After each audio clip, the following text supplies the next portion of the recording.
Let's now look into metaphors, context, and discourse. How a metaphor is defined or explained with the help of certain socio-cultural context in which it occurs. We can simply say that a metaphor uh, can be seen as a product of a context, and this view could probably help us in understanding its complete meanings. An analysis of metaphorical choices and use need to consider certain specific nature of the context in which it occurs, because they are conceived by human beings based on their experiences, their embodied experiences, their own past histories, and also based on the context in which they are living. According to Call, for this purpose, blending theory can be very useful, and it could help us to understand the context relevant materials in metaphors. Though we see that metaphor is a conceptual formation, but it doesn't mean that conceptual formation of a metaphor happens in a vacuum. It has to be supported by some kind of context uh, through which uh, a maker of a metaphor gets the background knowledge, the contextual knowledge to frame a certain metaphor, or to use a certain metaphor in a particular context. So the making of a metaphor doesn't happen in vacuum, or use doesn't happen in vacuum. It's not only a linguistic activity. Rather, using metaphor, like many other forms of communication, is very much a socio cultural activity also.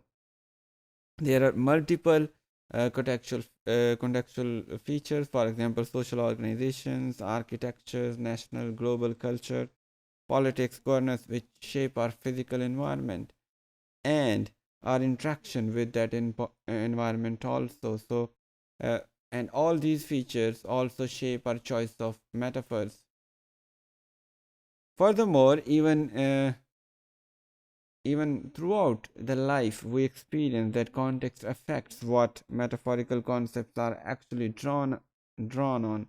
So our choice of metaphors at various phases of our life might change based on our experiences. So we keep on adding up to our metaphorical knowledge, or the realizations on which metaphors are based upon. The choice of metaphors or their uses may not be conscious all the time. Rather, there are certain contextual dynamics which keep on affecting it, and these dynamics can make the use of metaphors very strategic.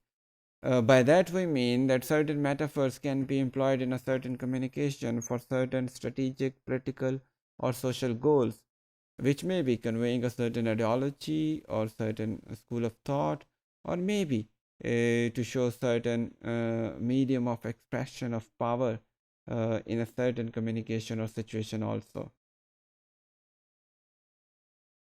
Considering the social context of a metaphor use as a part of discourse, in fact, is the central concern or the central point of interest for critical discourse studies also, because decoding their linguistic meanings is not the domain a critical discourse analysis would be interested only in. Rather, they would be looking into their socio-cultural context and various effects on their making production in multiple situations.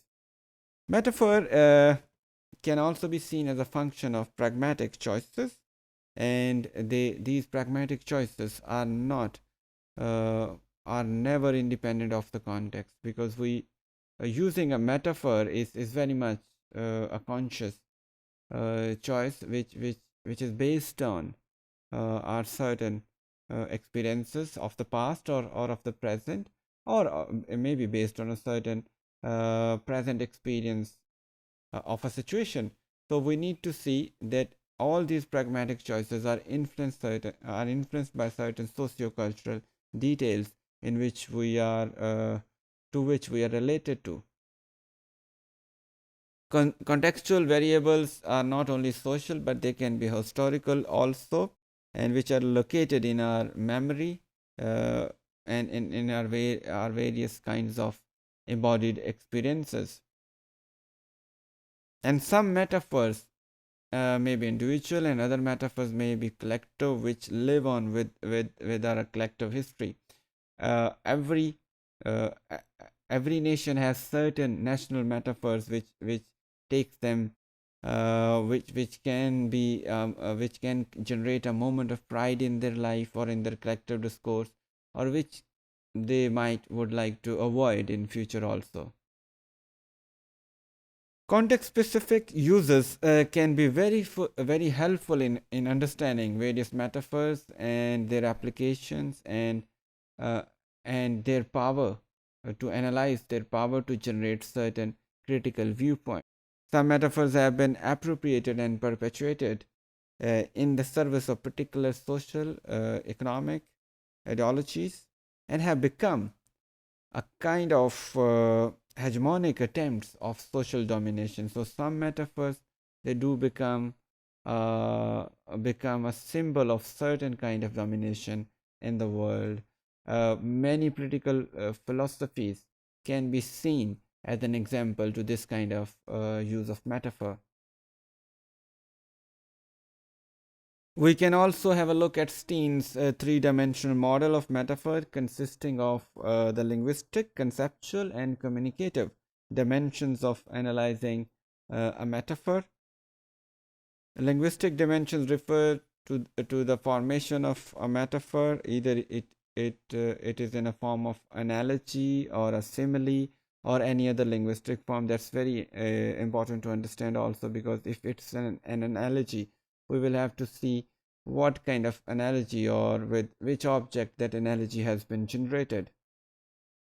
Then the conceptual dimension, it invokes some understanding of the metaphor based on their novelty or conventionality.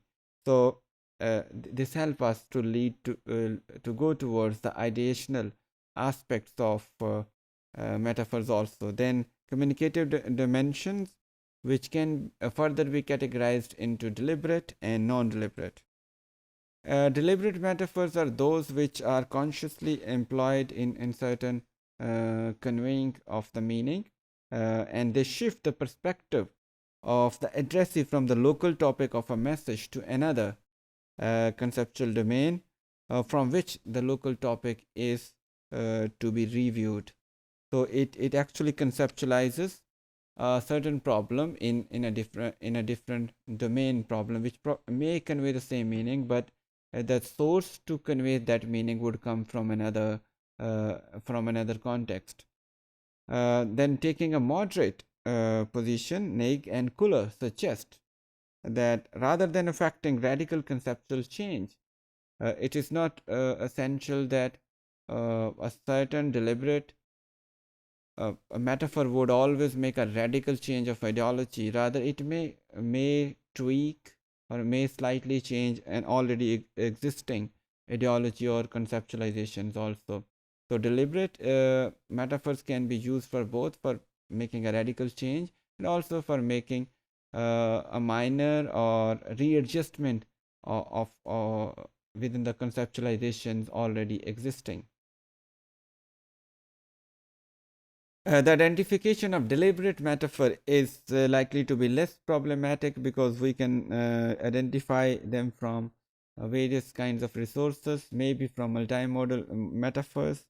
For example, metaphors of wars are used in sports and games, so we can identify that sports have been shown in sheer competition, and that's why the metaphor of war has been used here. Then there are other metaphors which represent competitiveness in various kinds of social practices, especially in business fields, in marketing, and even in education field these days.